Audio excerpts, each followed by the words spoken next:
Como muito bem acentuado, aqui nessa cidade ocorreu um fato um pouco inédito, né, nas eleições. Não se costuma, eu que acompanho, faço direito eleitoral há mais de 32 anos, então eu não tinha visto ainda, né, o candidato a governador no estado ser maciçamente votado, como foi o candidato eleito por São Paulo, e somente em uma cidade ele não teve êxito no seu resultado. Realmente isso me levou a buscar talvez um estudo mais pela curiosidade ou mais pelo aperfeiçoamento, mas depois fui constatar que realmente o confronto aqui político gera um apoio de um partido, né, que, contrariamente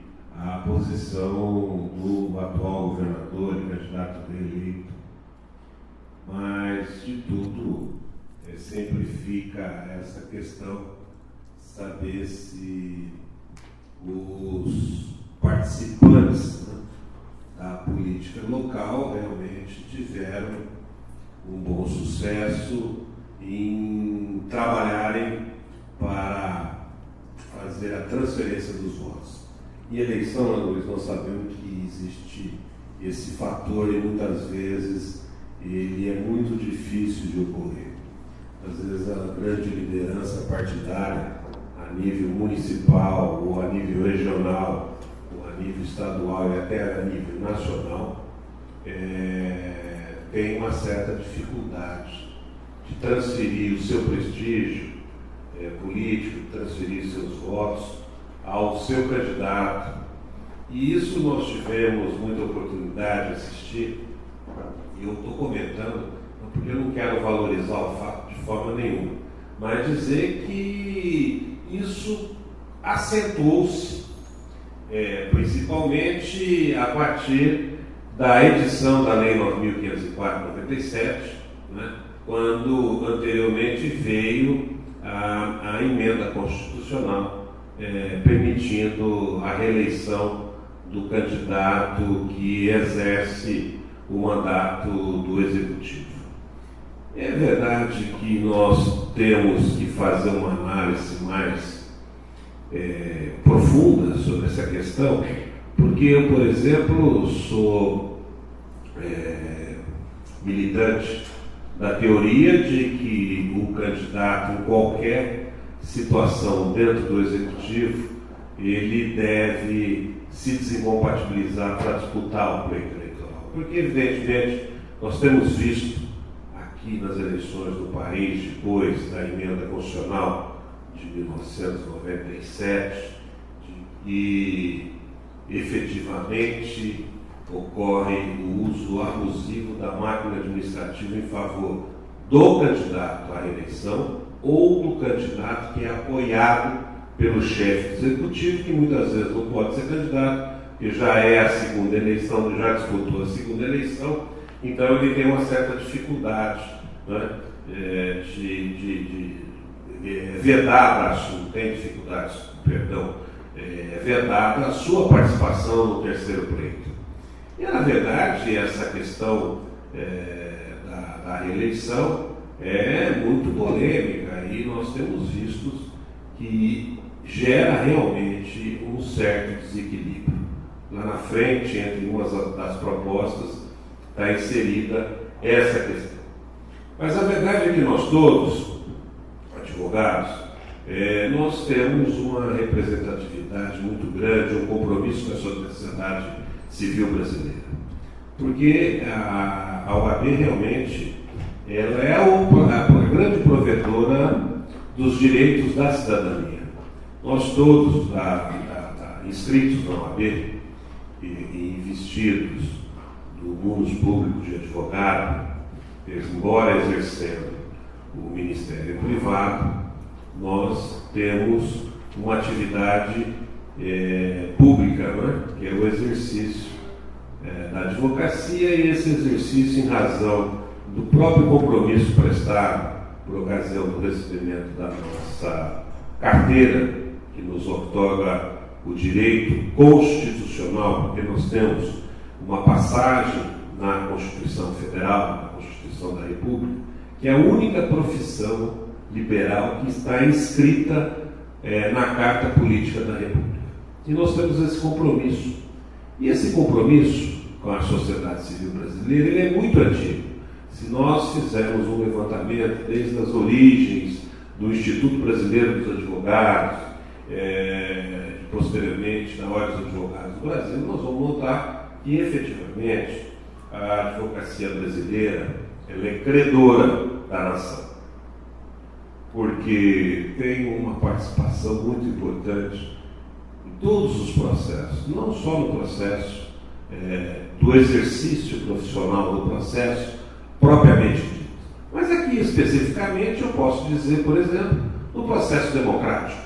Nós tivemos uma participação importante no processo de redemocratização do país, iniciado nos idos de 1985, que atingiu o seu apogeu por ocasião da promulgação da nova Constituição de outubro de 1988 e, posteriormente, naquele entrave da implantação, novamente, da nova implantação das eleições diretas para presidente da República.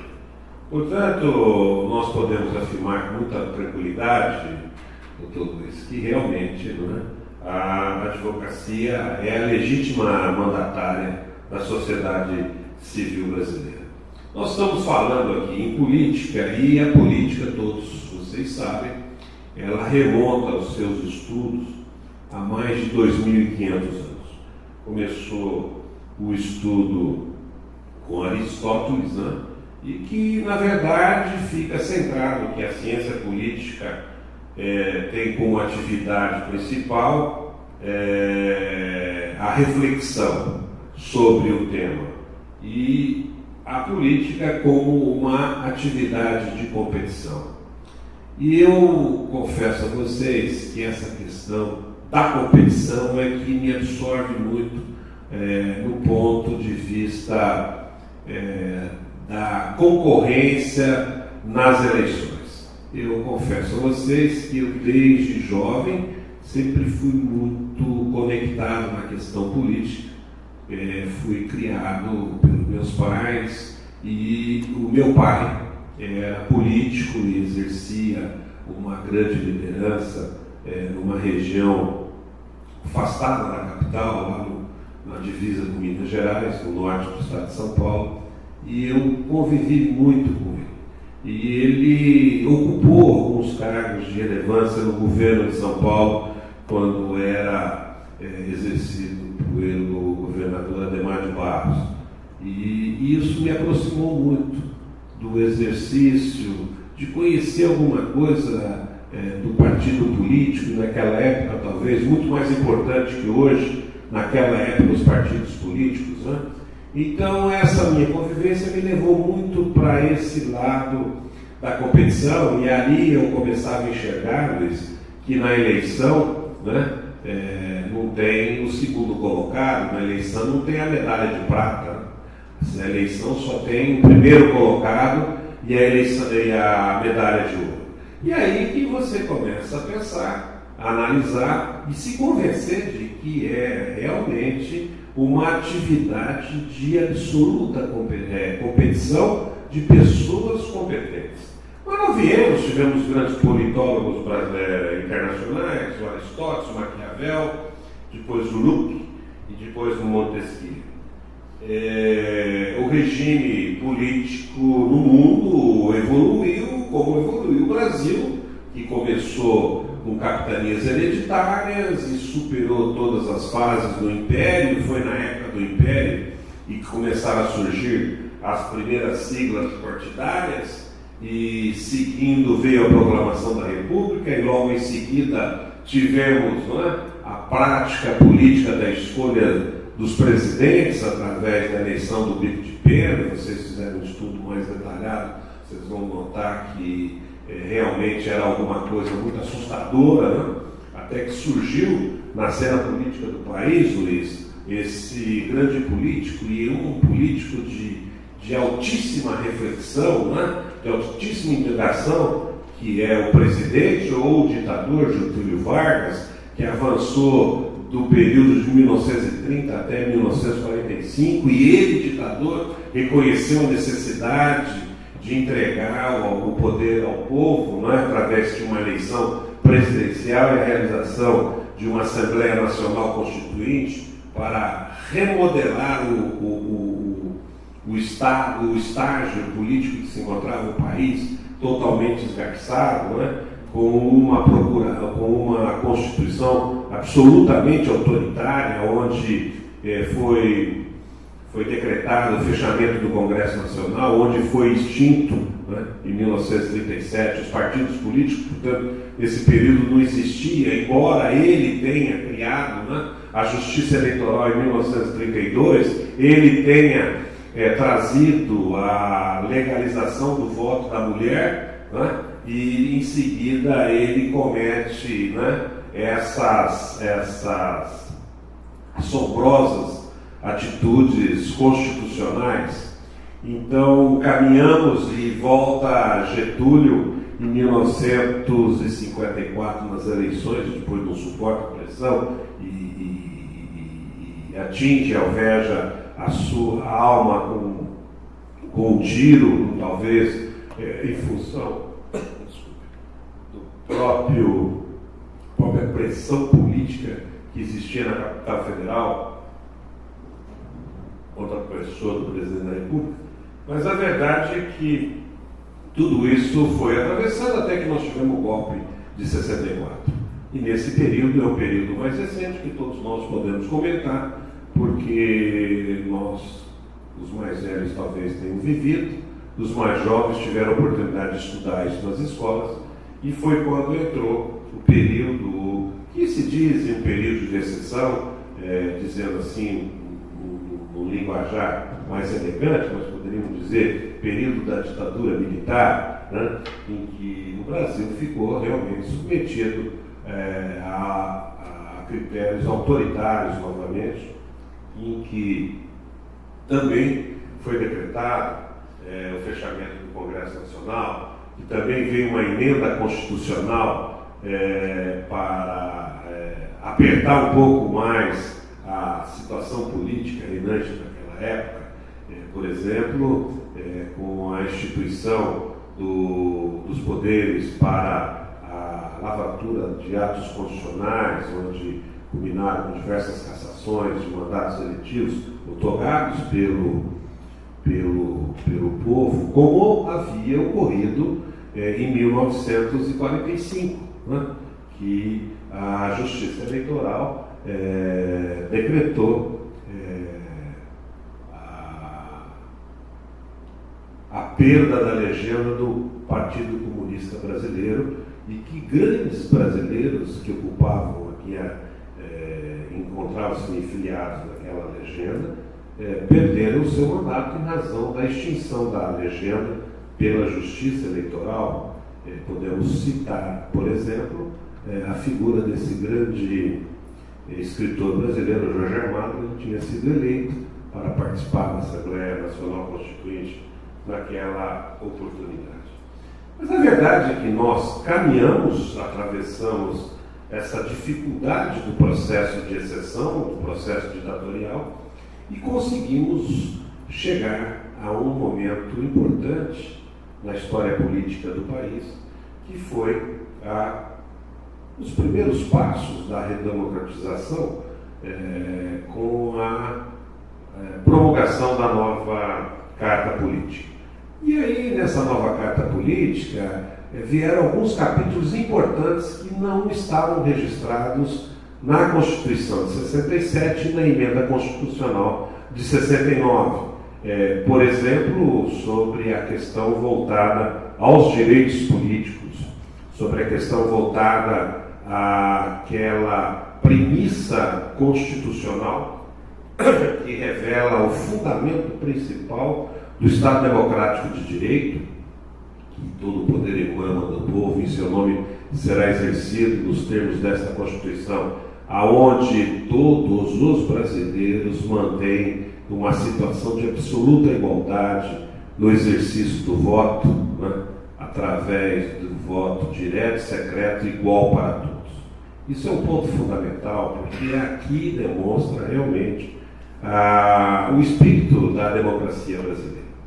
E se nós fizermos um estudo sobre essa questão do direito constitucional, nós vamos encontrar, Luiz, na Constituição norte-americana, que foi redigida pelo Thomas Jefferson, de que lá eles trouxeram em 1789 uma cláusula que essa cláusula brasileira, desse período republicano implantado no Brasil a partir da Constituição de 88, uma cláusula muito próxima entre elas, que é a cláusula que diz one man, one vote, um homem, um voto.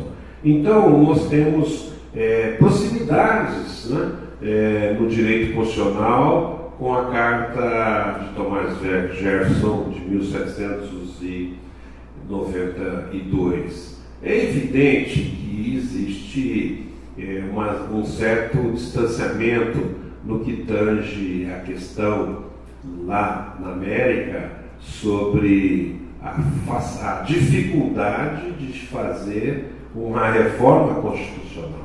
E aqui no Brasil é muito tranquilo, porque se apresenta uma emenda constitucional, é conveniência do presidente da República, é conveniência dos partidos, da base de apoio do governo central, né? Então se faz com muita rapidez, como foi feito, por exemplo, sem nenhum estudo científico, né? A emenda da reeleição era a tradição republicana de não se ter a reeleição.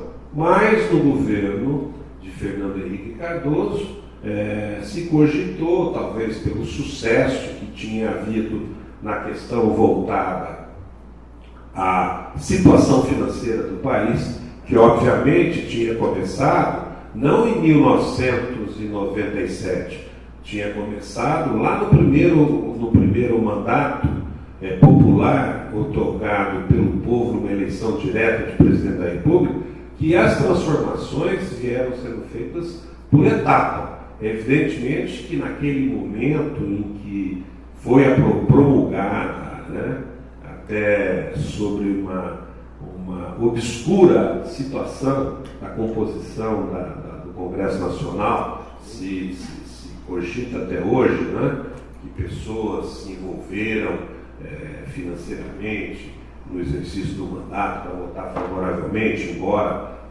a posição do partido daquele parlamentar não fosse favorável a essas questões, mas a verdade é que desde essa época se cogita essa situação e eu penso que realmente não houve um estudo mais profundo para dizer, não, vamos adotar esse modelo da reeleição, mas vamos exigir alguns tópicos que sejam cumpridos durante a campanha eleitoral que impeça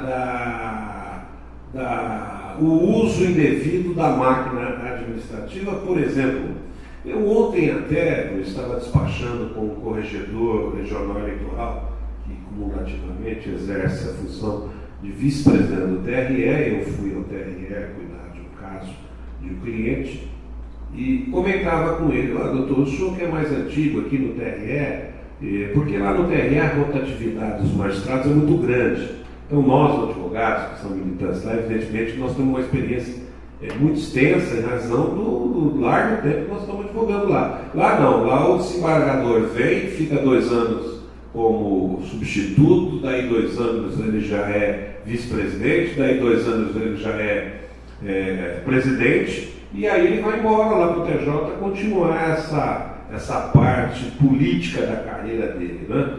e dizem que São Paulo tem uma tradição muito grande, que que todo o bom presidente do TRE se tornou presidente do Tribunal de Justiça. Então ele me indagava, olha, eu estou um pouco impressionado, por exemplo, essa questão agora que nós estamos vivendo da prestação de contas. Veja que é uma coisa muito difícil para todos nós, que somos juízes, advogados, mexer com números. Mas tem alguma coisa que assusta, porque são números significativos, né, sobre questões de doações, e nós temos que ter uma participação mais efetiva no controle dessas contas, porque possivelmente é dessas contas que emergem o abuso do poder econômico nas campanhas eleitorais. E eu disse para ele, olha, veja, eu acho muito estranho, porque a minha experiência no direito eleitoral, eu venho estudando muito essa questão e tive oportunidade diversas vezes de sair do país para acompanhar eleições no exterior. Me tocou uma coisa muito interessante, que eu até comentei com ele, que no ano de 2000, eu aqui pela OAB de São Paulo, que na época eu militava, era membro da comissão, naquela época o nosso presidente aqui em São Paulo era o Rubens Aprovado Machado. São Paulo era a única seccional que tinha um núcleo de direito político eleitoral. O Conselho Federal, Luiz, não tinha nenhuma comissão que tratava de assuntos políticos ou eleitorais. E São Paulo era a única seccional. E eu tinha tido a honra de ser convidado pelo Dr. Rubens, que teve uma passagem representando a classe dos advogados no TRE, e ele foi lá exatamente que eu conheci o Dr. Rubens, em 1970 e qualquer coisa, e ele acabou recebendo um convite da Embaixada Brasileira que fosse indicado pelo Conselho Federal 2 advogados brasileiros para acompanharem o processo das eleições nos Estados Unidos. Como no Conselho Federal não tinha ninguém, esse convite acabou vindo para São Paulo e eu acabei sendo brindado com um dos convites para mim ir aos Estados Unidos. E foi exatamente aquela eleição que acabou dando aquele problema na Flórida. Mas eu comentava de que me deixou numa coisa assim, deslumbrado quando eu assisti. Eu estava nos Estados Unidos e todo mundo percebeu que a disputa estava canalizada no estado da Flórida. E que o Jeb Bush, irmão do George Bush, era o governador, portanto ele usando a máquina do governo estadual da Flórida, e todo o aparato dos republicanos, dos democratas, estava centrado também lá na Flórida. Eles começaram a canalizar na Flórida. Mas no final da campanha, eu estava na capital da Flórida, para acompanhar Tallahassee, já lá em cima da divisa com a Geórgia, quando chegou a informação de que o George Bush ia encerrar, o Al Gore ia encerrar sua campanha na Flórida.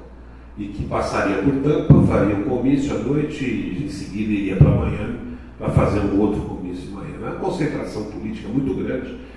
E lá em Miami a questão voltada, lá naquela época já se discutia, né, o favorecimento dos democratas aos latinos. Questão da migração, uma série de problemas que realmente os republicanos endureciam mais a situação do latino e os democratas. Então talvez tenha sido isso também, e lógico, a eleição foi decidida lá e todos nós sabemos que foi assim uma coisa inesperada. Bom, mas eu quis assistir, Luiz, o comício do vice-presidente Al Gore, que chegou no aeroporto de Miami com o avião número 2, o 2, Air Force da Força Aérea Norte-Americana, no aeroporto, pegou o helicóptero, foi para um lugar próximo da praia, onde ia ser realizado o comício, o showmício, e ali, aquele aparato de segurança, ninguém chegava perto do homem, porque, lógico, é o segundo homem da República ali, naquele momento. Então, aí o Brasil, né, tinha copiado o modelo norte-americano, de autorizar o chefe do executivo, né, usar todo o aparato do governo, né? Segurança, avião, helicóptero, carros, tudo que a gente pode imaginar, num candidato a presidente da República. A cópia é idêntica, igualzinho. Só que nós temos que lembrar que aqui a nossa cultura é absolutamente diferente de lá. E lá se trata do chefe de Estado mais importante do planeta, né? Mas eu vi isso aí e comentei, falei assim, olha, veja, isso aí é uma cópia, porque o brasileiro tem mania, os políticos brasileiros têm mania de copiar as coisas. Isso daqui eles copiaram do direito norte-americano. Não é nem do direito eleitoral, é do direito constitucional na figura do presidente da República e na figura do vice-presidente da República. Eles copiaram do direito constitucional e trouxeram aqui para nós no bojo da Lei 9.504. Então, se a gente fizer um estudo assim, mais profundo, isso aí é interessante, a gente está trocando essa ideia, porque, na verdade, a gente chega à conclusão de que é difícil compreendermos, né, que aqui no Brasil o Congresso Nacional é uma assembleia de vencedores, né? Lá não tem derrotados. Mas é também, assim, com muita dificuldade a gente compreender para levar à presunção, né, de que o voto resulta na possibilidade da perda do mandato eletivo, né? Porque nós elegemos os nossos parlamentares e eles podem fazer uma legislação que comprometa os mandatos dos próprios parlamentares, mas isso é uma coisa falsa, porque eles não fazem isso. E é verdade isso, porque nos tem causado uma certa preocupação nesse caso, porque nós temos visto uma grande omissão no Congresso Nacional no que tange a legislação do direito político, no direito eleitoral e no direito partidário. Mas, Luiz, nessa época que eu falei, entendeu, da questão do Rubens aprovado, nós começamos a fazer um estudo dentro da UAB de São Paulo, como a seccional mais importante da federação, e a partir dali nós começamos a ter uma participação mais direta no campo político, no campo eleitoral e no campo partidário. E o Dr. Rubens pediu, e aí veio o seu sucessor, deu continuidade ao trabalho que foi dado e está dando até agora, dois grandes brasileiros, o Luiz Flávio Borges Durso e atualmente o Dr. Marcos da Costa, que tem permitido a nós todos, advogados, que atuamos nessa área, através da Comissão de Direito Político Eleitoral, comissão que eu presidi por 4 anos, na época do Luiz Flávio Borges Durso, a Comissão de Estudos Eleitorais e Valorização do Voto, onde eu levei a cidadania para dentro da OAB para discutir essas questões, né? Começamos a montar os seminários sobre a reforma política. Eu fui procurar alguma coisa lá nos meus alfarrábios que eu guardo sobre essa questão política e acabei encontrando um cartaz que foi um momento sensacional para nós, advogados de São Paulo, Luiz. Nós conseguimos trazer durante 2 dias na sede central da OAB o presidente e o relator da Comissão da Reforma Política da Câmara Federal naquela época, no ano de 2000, que era o deputado Ronaldo Caiado como relator e o deputado Alexandre Cardoso, hoje prefeito de Nova Iguaçu, se não me engano, Duque de Caxias, uma dessas cidades aqui na Baixada Fluminense. Mas aí nós debatemos em 2 dias, eu lembro que nós trouxemos pessoas, figuras fantásticas, para discutir e entregar subsídios ao nosso presidente para ir a Brasília e solicitar uma posição do Conselho Federal, uma posição do Congresso Nacional contra a reforma política. E eu tive o atrevimento e a ousadia de montar uma palestra pura sobre reforma política. E vejo aqui que no ano de 2001 eu fui na subseção do Espírito Santo do Pinhal e fiz essa primeira palestra debatendo esses assuntos sobre a reforma política. Mas nós, na verdade, vimos que o Congresso Nacional permaneceu na omissão em legislar. Eles não quiseram promover nenhum tipo de reforma política ampla, como disse o nosso patrônio Luiz Leite Camargo. Eles procuraram evitar, fizeram alguma coisa, por exemplo, dentro do clamor popular. Eu fui um dos primeiros críticos da lei do ficha limpa, porque eles foram, na verdade, apertados pela cidadania para poderem votar aquilo lá. Votaram errado, colocaram em vigência errada, eu vou comentar mais tarde com vocês. Né? Mas a verdade é que nós ficamos totalmente tolhidos na participação de uma reforma política, porque o Congresso Nacional não dava o crivo de partida para debater, iniciando por audiência pública, chamando os partidos políticos para discutir isso aí, chamando os advogados, né? Chamando os parlamentares das regiões para poderem atuarem nesse campo. A verdade é que acabou nessa época, e eu vou falar alguma coisa um pouco científica, e se vocês tiverem alguma dificuldade, depois dos nossos esclarecimentos, eu esclareço essas situações, surgiu a questão do ativismo judicial, a intersecção dos três poderes no direito eleitoral. O que aconteceu? Aconteceu que a jurisprudência do Supremo Tribunal Federal, o poder normativo do TSE mantido na jurisprudência, acabou positivando o fenômeno do ativismo. E o ativismo na verdade, aquelas falhas que existiam na legislação, ao invés de serem corrigidas por edição da emenda constitucional ou por ocasião de lei ordinária, passou-se a integrar o repertório de jurisprudência aonde era determinada essa questão. Então eu vou mostrar para vocês rapidamente, para depois a gente entrar no tema propriamente dito, que é a questão da reforma política, que em 1985, no colégio eleitoral, que era a eleição direta, que tratava da eleição direta do presidente da República, em 1985, aconteceu um fato muito interessante, porque naquela época a emenda constitucional de 69 e a antiga Constituição de 67 tinham uma previsão da fidelidade partidária. Então era obrigatório o cumprimento das diretrizes implantadas pelo partido que deveriam ser seguidas pelos seus filiados.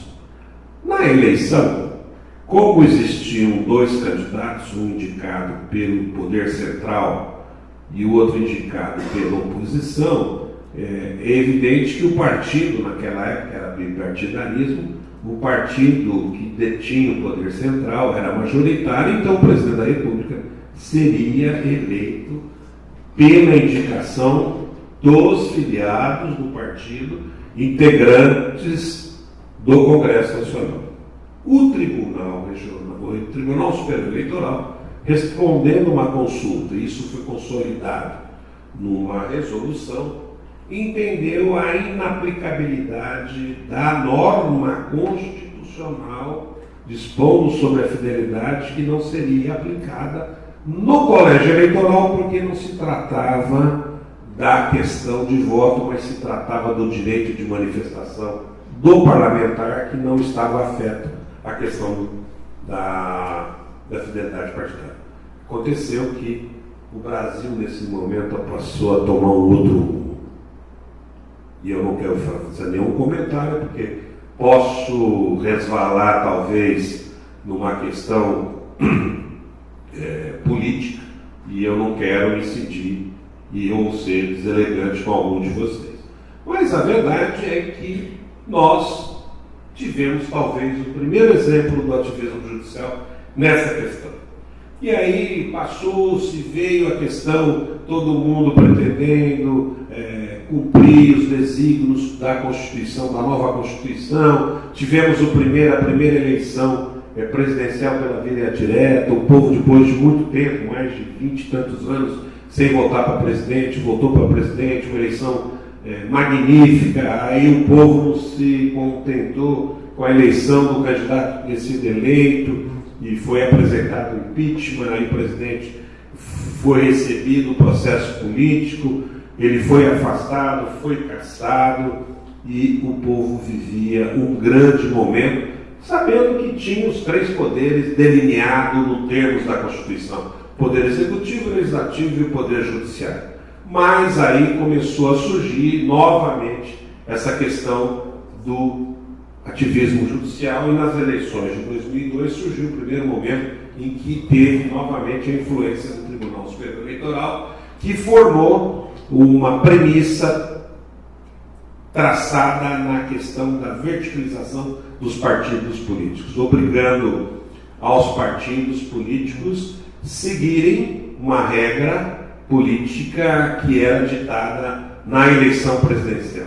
Vocês devem lembrar, o partido político que apoiava um determinado candidato a presidente da República não podia apoiar nos estados candidatos a governadores ou formarem uma coligação proporcional que não fosse a mesma do Poder Central. O Tribunal Superior Eleitoral, e essa época eu já vivi um grande momento de estudos do direito eleitoral, mais profundamente, né, e vi que o Tribunal se submeteu a uma condição de afirmar essa questão da verticalização sob o fundamento da efetividade da norma do artigo 17, que trata do capítulo dos partidos políticos, aonde fala do caráter nacional, quer dizer, o partido ele tinha que ter uma atuação uniforme dentro do território nacional. Então essa foi a forma em que se foi desenhado essa questão, que prevaleceu nas eleições de 2002. Nas eleições de 2002 também nós tivemos a questão afastada pelo Supremo Tribunal Federal, no que trata a candidatura nata. A lei permitia o candidato nato aquele que já exercia mandato eletivo, e o Supremo, sem lei, através da jurisprudência, numa ação direta de constitucionalidade, entendeu que a norma ela era inconstitucional e afastou a sua vigência. Depois nós tivemos aquela questão dramática para todos os municípios do Brasil, nas eleições de 2004, que foi uma redução do número de cadeiras nas câmaras municipais. Aquilo foi um verdadeiro absurdo, porque aquilo lá foi implantado no ano da eleição, quando não se aplicou, nesse caso, o princípio da anualidade ou o princípio da anterioridade eleitoral, que a lei que altera o processo eleitoral só pode entrar em vigência um ano antes da data da realização das eleições. A verdade é que nós estamos sofrendo todos os tipos de remendos, né, na nossa legislação, por culpa talvez exclusiva do Congresso, da omissão do Congresso Nacional. Eu falei culpa, mas não sei se a conduta é dolosa, né, se ela tem intenção de ser feita dessa maneira. Mas a verdade é que nós continuamos a essa questão do ativismo e fomos catalogando mais alguma coisa interessante e chegamos na etapa em que foi extinta a cláusula de barreira, que estava prevista na lei dos partidos políticos, né? E é aquela questão do cumprimento pelo partido de um determinado número de votos para ele poder ter o funcionamento parlamentar. Então essa cláusula está prevista, está extinta atualmente do direito eleitoral e foi extinta através de uma DI lá no Supremo Tribunal Federal. E às vezes você, estudando alguma matéria julgada pelo Supremo, você em alguma passagem acaba notando que o próprio Supremo, às vezes, ele procura se penitenciar desse aspecto. porque isso ensejou ao direito partidário brasileiro ter hoje 32 siglas partidárias. É um número muito grande, porque nós não podemos viver mais custeando os partidos políticos. Nós estamos custeando há muito tempo essa questão do fundo partidário. Lá na frente eu vou tocar alguma coisa, mas é um verdadeiro absurdo essa questão do fundo partidário, que são aqueles 2/10 pagos mensalmente a todos os partidos através dos diretórios nacionais. Evidentemente que aqui em Hortolândia, qualquer que seja o partido, é muito difícil de chegar a alguma participação desse programa de fundo partidário. Nós tivemos uma alteração também muito importante, através da jurisprudência do Tribunal Superior Eleitoral, sobre o ativismo, que foi, pela jurisprudência, firmarem que nas condutas, no capítulo das condutas vedadas, o prazo para ajuizamento da representação seria de 5 dias. Evidentemente que na lei não constava claramente, né, a ideia da propositura dessa medida. E as condutas vedadas são aquelas exatamente que traz o controle da administração pública no processo eleitoral. Então, como se tinha diz, não, olha, então eu acho que a data final para a propositura dessa medida, Luiz, seria na data da eleição. Então eles reduziram o Tribunal Superior Eleitoral, não sei porquê, e 5 dias contado da data da concretização do ato da conduta vedada. E aí, logo depois, surgiu também uma questão das eleições, após as eleições de 2006, uma questão muito fantástica, que foi o julgamento pelo Supremo Tribunal Federal de 3 mandados de segurança que tratavam dos transfugas, das mudanças do partido, né?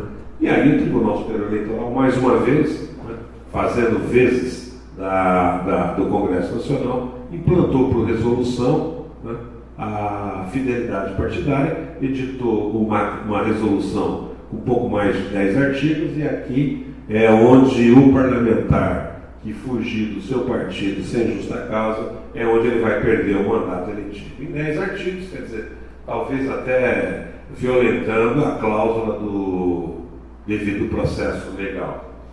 Ele continuou e veio aquela questão que eu havia falado anteriormente sobre o ficha limpa. Eu fui aqui, na época eu era o presidente da Comissão de Estudos Eleitorais de São Paulo, e fui talvez um dos primeiros advogados no Brasil que se levantou contra a lei do ficha limpa sobre a égide de diversas constitucionalidades. Uma delas era que ela não podia vigir naquelas eleições de 2010, porque ela tinha sido editada fora de um ano antes da data da realização das eleições. O Tribunal Superior Eleitoral aprovou no plenário a aplicação da lei nas eleições de 2010, aplicou, e depois o Supremo Tribunal Federal entendeu, depois da diplomação, já 4 ou 5 meses posteriormente à diplomação dos candidatos eleitos, que não poderia ser aplicado porque não tinha cumprido o dispositivo do artigo 16. E se passou, e nós tivemos outros conflitos, né? De constitucionalidade sobre legislações aplicadas no processo eleitoral. Mais recentemente, nós tivemos a questão voltada a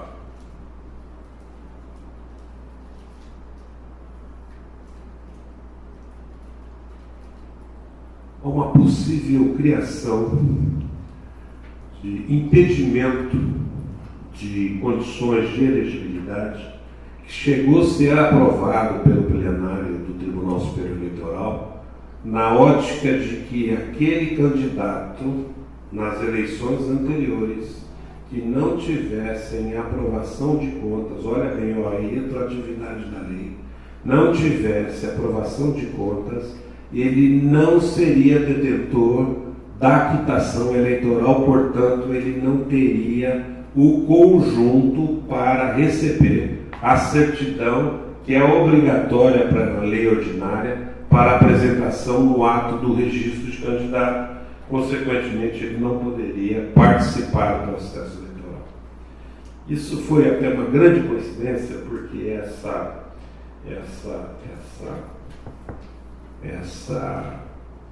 resolução começou a ser votada exatamente no dia em que o Supremo julgou a inconstitucionalidade do ficha limpa.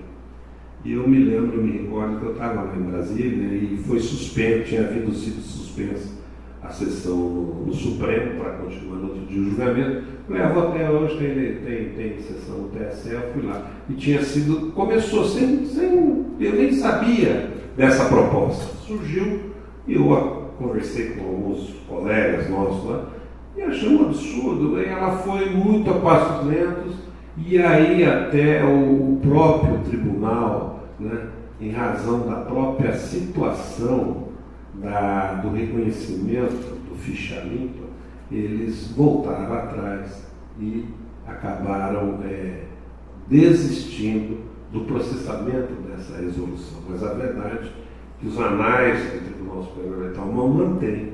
Isso até não. Esses dias eu fui dar uma atualizada nessa questão do ativismo e acabei encontrando a resolução final que foi firmada no dia 1º de março de 2012. Portanto, tudo isso nos leva a acreditar que nós necessitamos efetivamente de uma reforma política ampla, aonde tenha a participação efetiva da sociedade civil brasileira, da cidadania brasileira, para discutir esses inúmeros temas que são importantes para a gente tentar novamente remodelar o processo político no país. Se nós fizermos uma pesquisa na imprensa escrita, e eu penso que uma grande preocupação de todos nós deve ser a questão envolvida nos partidos políticos, porque é daí que nasce o pilar concreto da democracia. Nós não podemos mais, por exemplo, atuarmos com siglas que estão absolutamente fragmentadas. Então eu li em fevereiro de 2013 que nós temos aqui no Brasil, na metade dos nossos partidos, sendo presididos por filiados ou por dirigentes há mais de 10 anos. Nós temos aqui um dado comparativo, que eu acho que foi até irônico, né? Fazendo uma comparação de presidente de partido há 28 anos e comparando ele ao ditador de Uganda, né? Que está no poder há 27. Né? Um partido em que chegou a ser comparado com o Hugo Chávez e o presidente com 19 anos exercendo a presidência do partido político. Eu penso que isso é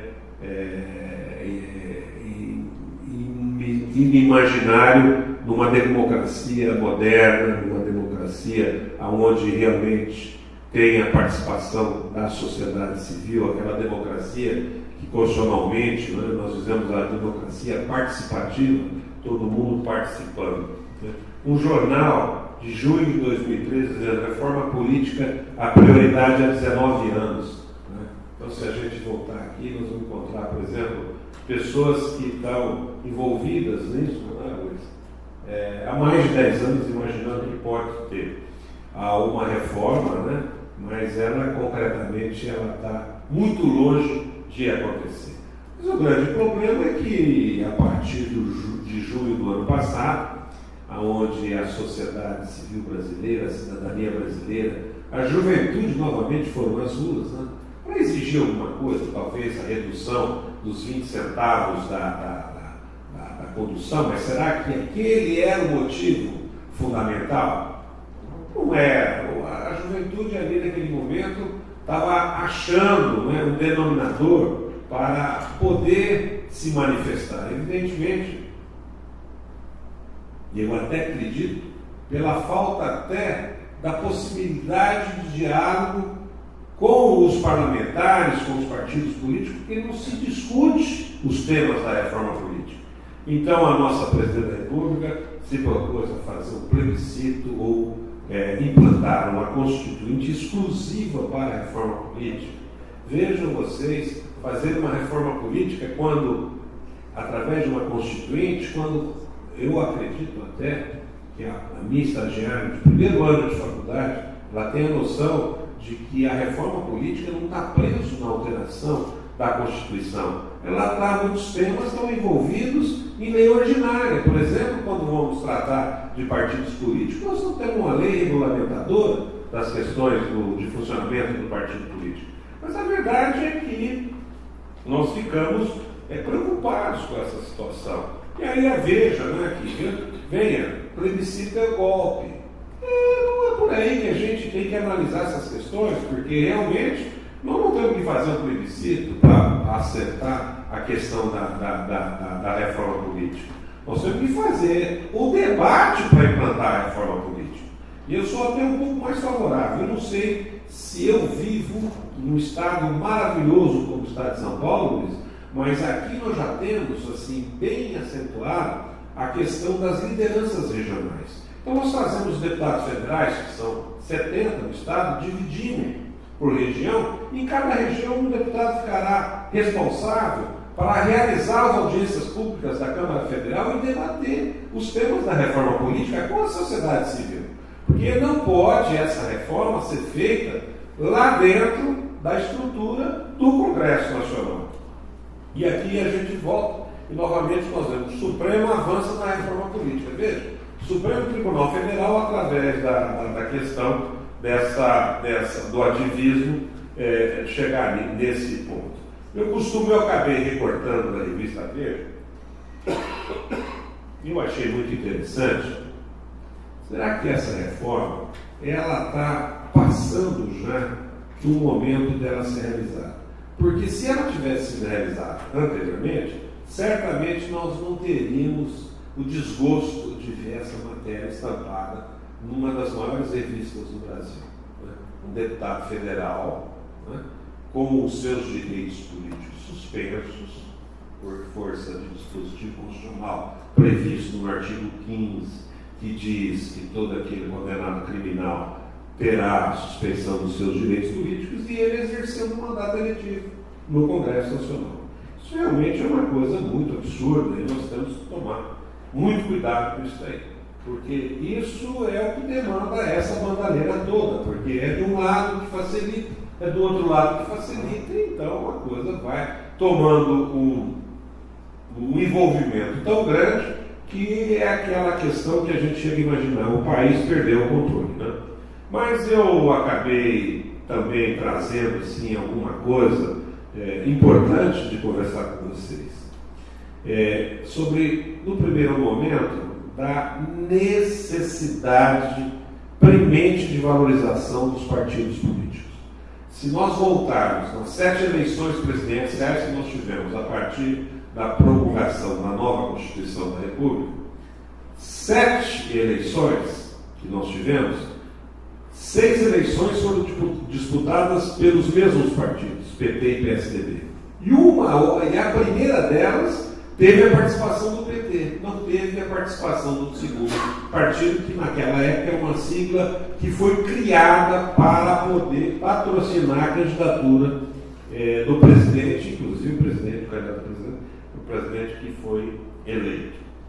Esses 32 partidos hoje no nosso país, somente com 22 com representação na Câmara Federal, evidentemente traz uma preocupação muito grande, porque nós temos aqui siglas que elas navegam na política sem nenhuma atuação, não elegeram nenhum deputado e não se propõem a melhorar o conceito. Se nós fizermos um levantamento, e isso eu ia ficar aqui muito tempo debatendo com vocês, eu verifiquei, Luiz, que existem certos partidos que o candidato a presidente da República desse partido teve um número menor de votos que dos seus candidatos, dos seus filiados registrados na Justiça Eleitoral.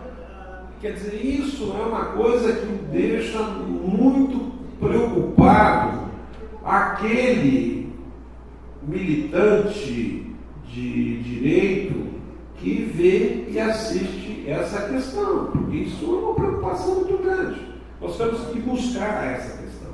E aí a gente vai perceber que existe uma oscilação muito grande. As eleições de 1945, somente 11% dos eleitores brasileiros exercitaram o direito de voto. Em 1960, 22%, quando foi eleito o Jânio Quadros.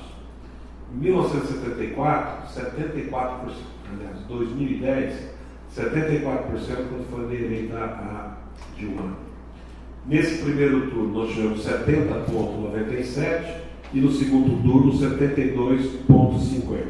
Você vê que existe aí uma variação realmente das últimas eleições, que eu fiz o quadro comparativo, de 25% do contingente eleitoral não querendo exercitar o direito de voto. Talvez isso fosse esse momento de não ter muita vontade de participar da vida política do país. Mas eu tenho a impressão, pelo que eu venho estudando de direito eleitoral, de que o grande capítulo dessa reforma será o financiamento das campanhas eleitorais. Eu ouvi uma crítica, e eu conheço o ministro Félix Fischer pessoalmente, porque ele foi corregedor nacional da Justiça Eleitoral, e ele indignado com os números, né? E alguns parlamentares disseram que ele não teria o direito de, como magistrado, né? Isso ele julgando lá o habeas corpus agora, recentemente no STJ, no Superior Tribunal de Justiça, ele dizendo que aquilo lá para ele não era uma coisa que ele não imaginava, né? As cifras que estão sendo colocadas, 20 bilhões, 25 bilhões, gente, aonde que hoje ainda nós temos, lamentavelmente, no nosso país, crianças passando fome, né? Nós temos aí hospitais fechados, falta de funcionamento, falta de verba, 25 bilhões envolvidos nesse escândalo que trouxe a classe política com os diretores de empresas privadas e com os demais interessados. E fica aqui uma dúvida, não sei aonde estaria a razão, mas na verdade é que o financiamento privado por pessoa jurídica já está fulminado no direito eleitoral brasileiro, porque pelo resultado da ação direta de inconstitucionalidade pelo Supremo Tribunal Federal já está obtido a maioria de votos dos ministros para afastar a participação das pessoas jurídicas no processo eleitoral brasileiro. Mas a grande verdade é que nós todos sabemos que o Congresso Nacional costuma revidar essas questões que afetam diretamente a classe política. Foi na questão da verticalização, foi na questão da redução do número de vereadores. A verdade é que eu tenho a impressão que nesse caso especificamente deverá ocorrer um grande confronto entre o Congresso Nacional e o Supremo Tribunal Federal. Por quê? Porque eu tenho um dado aqui, ainda não é definitivo, mas aproximadamente nessas eleições de 2014, Luiz, foram consumidos 5 bilhões e 100 milhões de reais nas candidaturas. Os candidatos a deputados estaduais gastaram, por incrível que pareça, e esses aqui são dados das prestações de contas, não são os dados oficiais do uso da campanha total. Isso aqui são os dados que foram fornecidos nas prestações. Como não terminamos ainda a votação dos processos de prestação de contas, né? Então são dados preliminares, né? Então, o valor de 1 bilhão só para deputados federais, 831 milhões para os candidatos a presidente da República. Considerando, inclusive, que tivemos uma polarização muito grande, né? E somente 2 candidatos, né? 3 candidatos no primeiro turno tiveram aí uma votação que possa justificar essa questão do alto custo da campanha eleitoral. Mas a verdade é que o sistema brasileiro é um sistema que acompanha a grande maioria das democracias no mundo, né? É um sistema misto, né? A participação do dinheiro privado e a participação do dinheiro público. Bom, mas como é que entra o dinheiro público nessa questão? Uma resposta muito larga. É o pagamento da compensação fiscal que tem as emissoras de rádio e televisão no horário gratuito reservado aos partidos políticos, já é um financiamento privado, público, porque é pago pelo Tesouro Nacional a compensação fiscal. Você vê o dinheiro, mas você... ele não circula, mas na verdade ele entra no balanço, né? Para vocês terem uma ideia, foi consumido nessas eleições, no uso das emissoras de rádio e televisão, aproximadamente 770 milhões de reais. Nesses 45 dias de campanha. Então, são coisas que nós precisamos pensar. Eu estou fazendo esse comentário porque nós vamos entrar lá na frente para comentar alguma coisa sobre a mudança desse sistema. Será que é importante, então, deixar o sistema misto e trazer o sistema público de financiamento? O Tesouro Nacional bancar esse jogo, pagar R$7 por voto? Então, nós temos que... Esse debate, eu acho que tem que existir. Nós estamos falando em valores, para vocês terem uma ideia, a última eleição do presidente Barack Obama, ele gastou $1 bilhão, sendo 700 milhões de dólares que ele arrecadou através dos sites que ele implanta. E essa é uma história interessante. Eu estive lá nos Estados Unidos, não no período eleitoral, no período pré-eleitoral, para estudar essa história aí. Fui com a minha filha, ela que lá no escritório cuida da parte de prestação de contas, e nós vamos tentar verificar como é que é esse funcionamento, mas é um negócio muito interessante, e eu conheci aqui no Brasil esse assessor dele de informática, é um indiano, que veio participar aqui conosco de um debate que nós fizemos juntamente OAB, TRE e a Organização das Nações Unidas, aqui na Universidade Mackenzie, e ele veio debater o uso da internet no processo eleitoral, uma coisa nova no país, e eu acabei tendo a oportunidade de conhecê-lo, e depois eu reencontrei ele lá nos Estados Unidos, em razão dele ter me deixado os dados para reencontrá-lo e conhecer um pouco mais de perto essa estrutura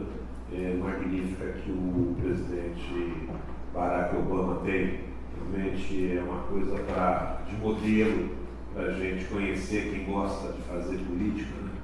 E a modernidade do processo político lá nos Estados Unidos.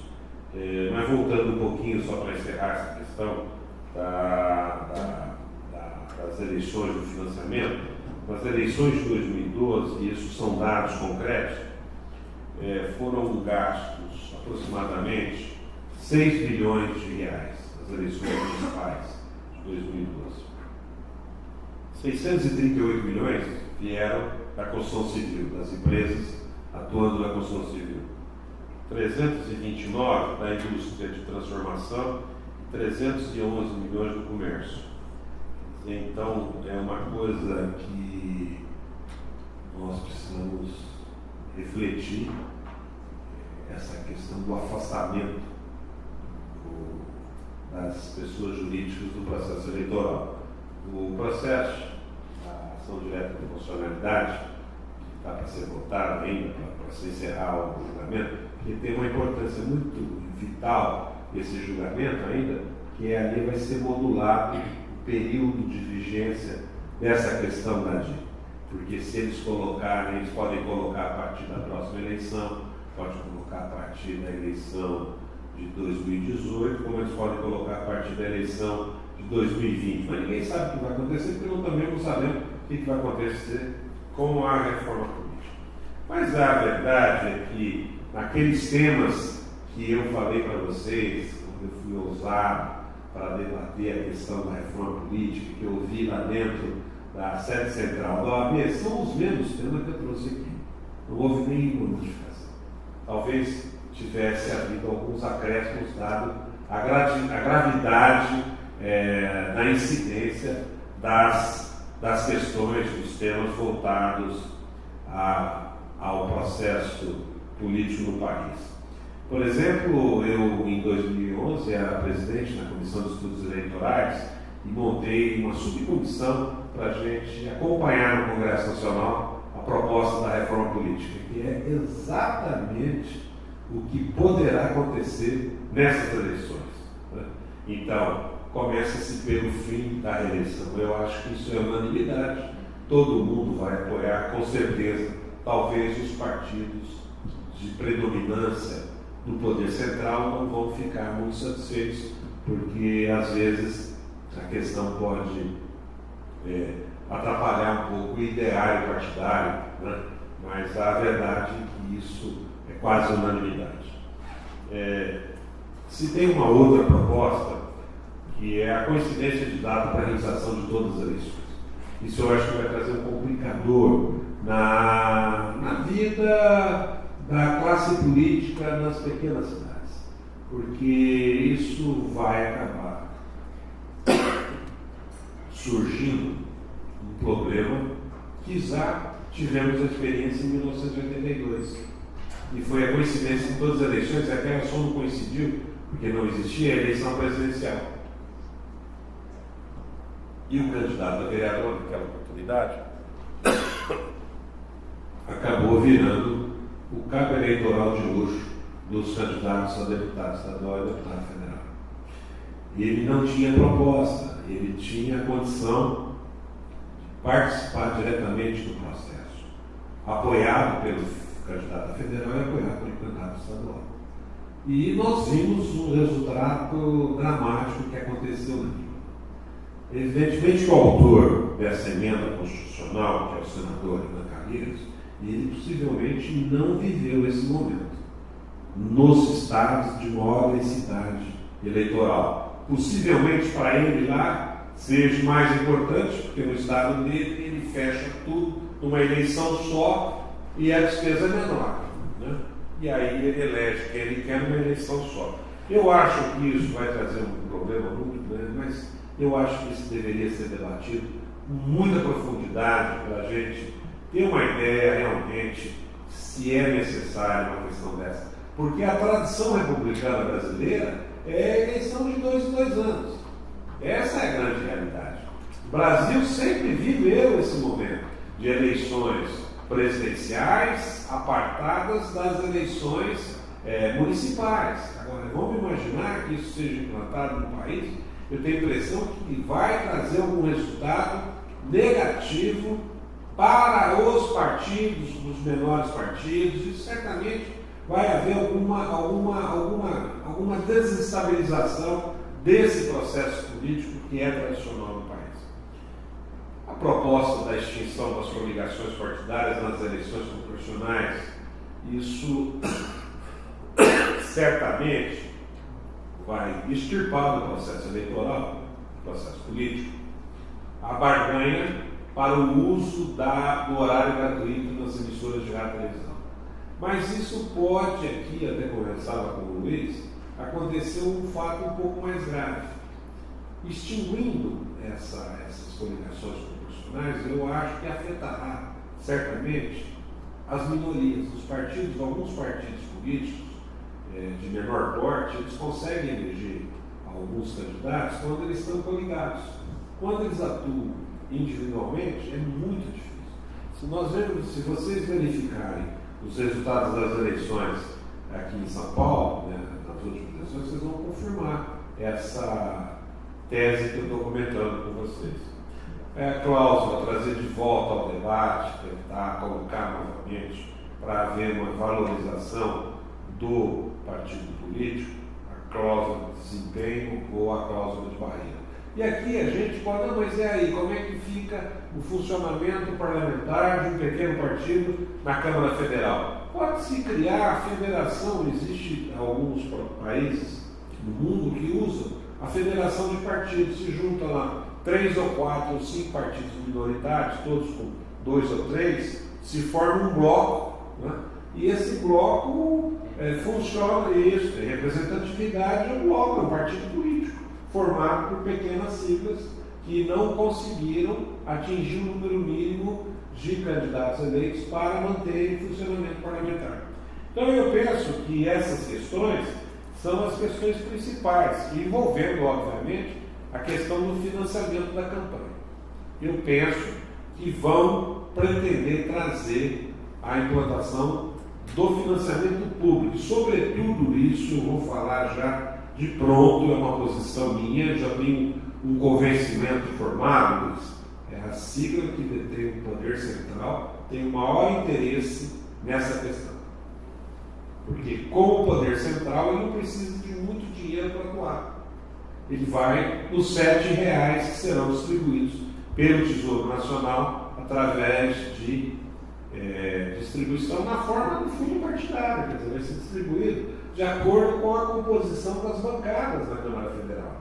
Então, o que tem o maior número de deputados vão receber um duodécimo muito maior do que tem menos. Então, isso aí vai favorecer, obviamente, aqueles que estão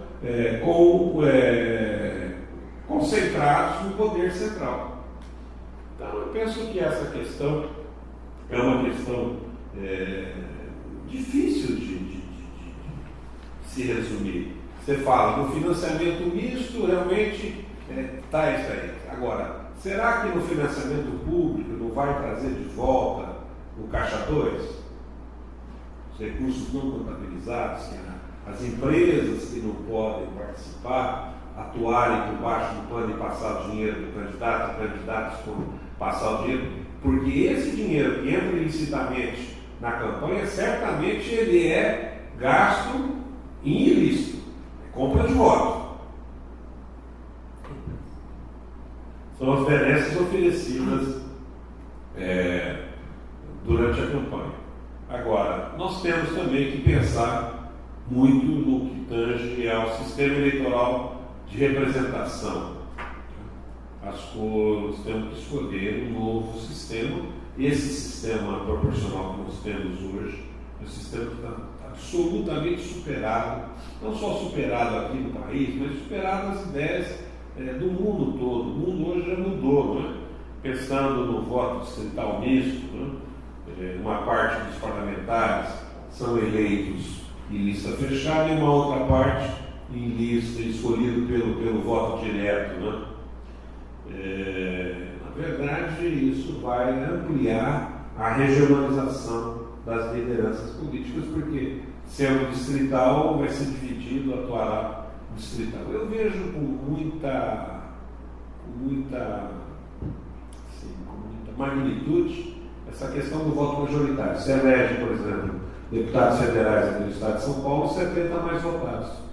Então, eu acho que aí também ficaria um prejuízo às minorias, mas entre o atual sistema proporcional, eu penso que o majoritário acho que seria mais conveniente.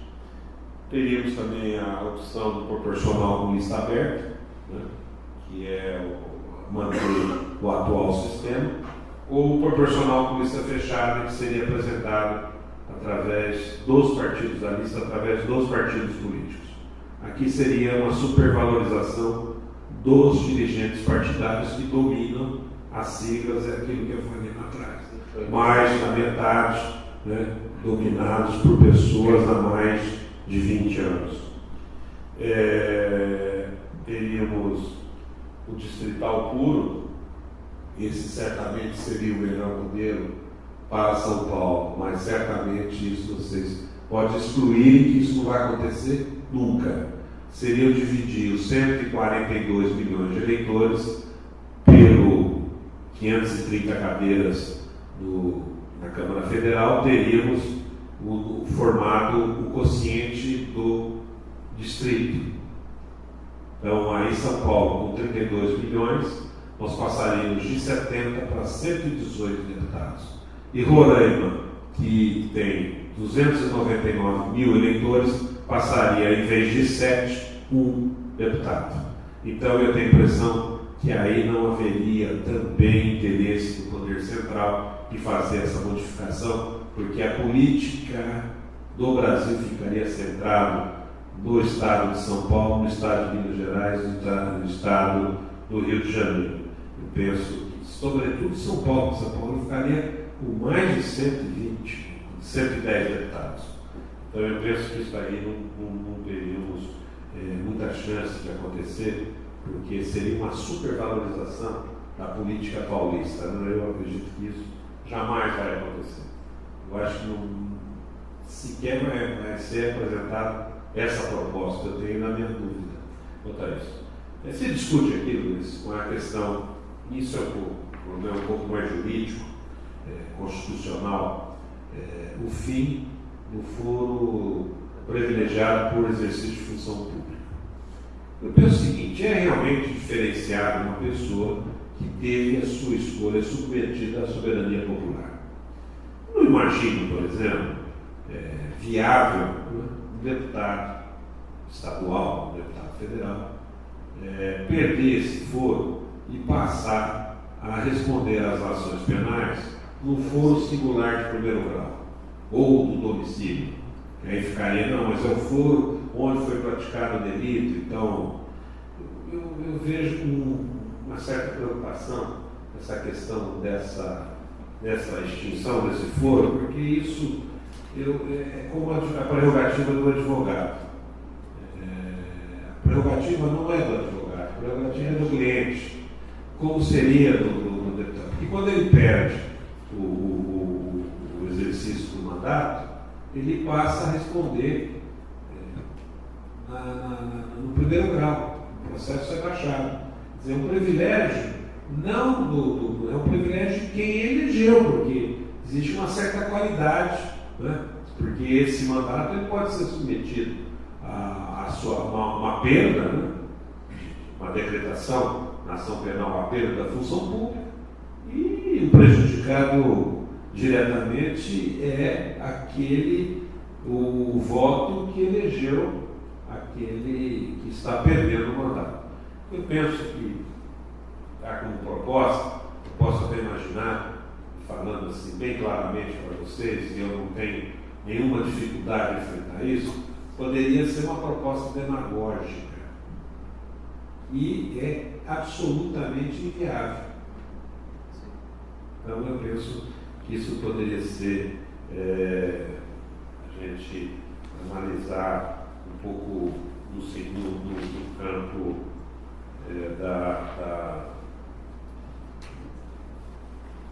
do direito constitucional.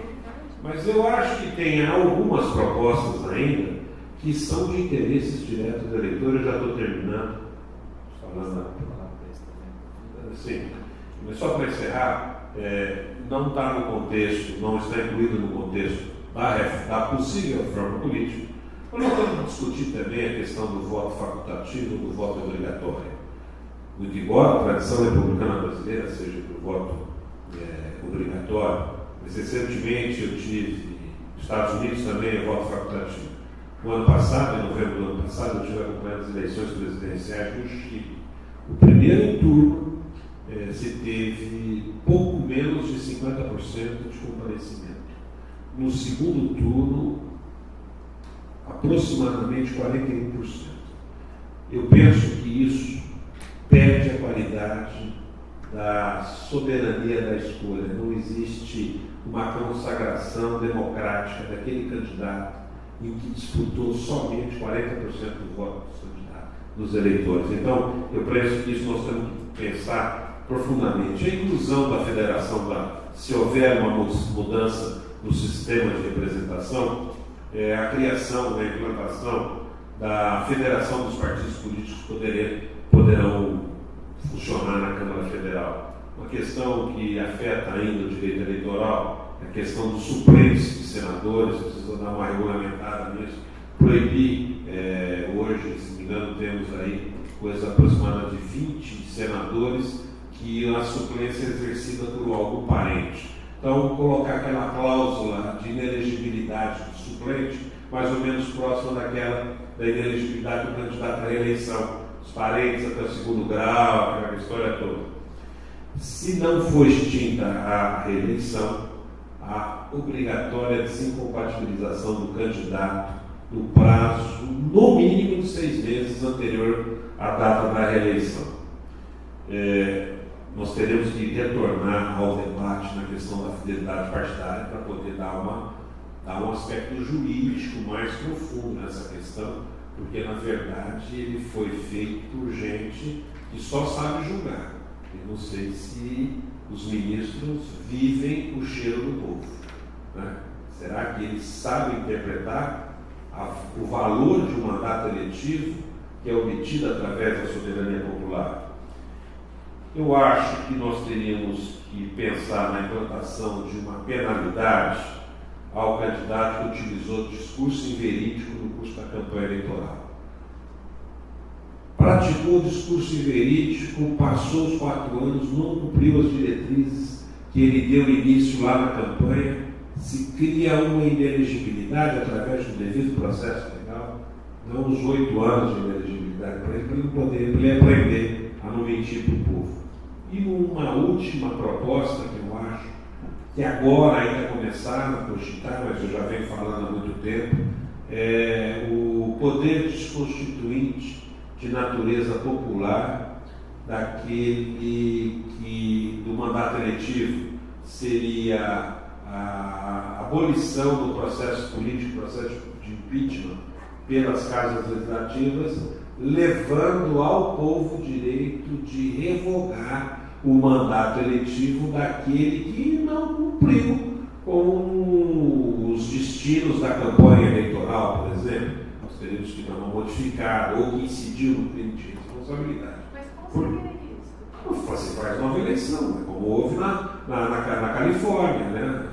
Então, o candidato não cumpriu as metas, resvalou em ilícitos daquilo, desconvoca uma eleição, aquela do sim ou não, ele fica ou sai fora. O próprio povo escolhe, porque nós temos visto, eu tenho visto, na minha experiência funcional, e a verdade é que as câmaras municipais, com o maior respeito a qualquer vereador, eu sempre tive, sou oriundo de família, de políticos, eu tenho um irmão mais novo, engenheiro, que será eleito agora, dia 8, presidente de uma Câmara importante no estado de São Paulo, mas eu penso que se distorceu muito o que está implantado no processo político, no processo de impeachment. Ele não é mais um processo de natureza política, ele é um processo de natureza de barganha. Então eu penso que isso nós temos que modificar.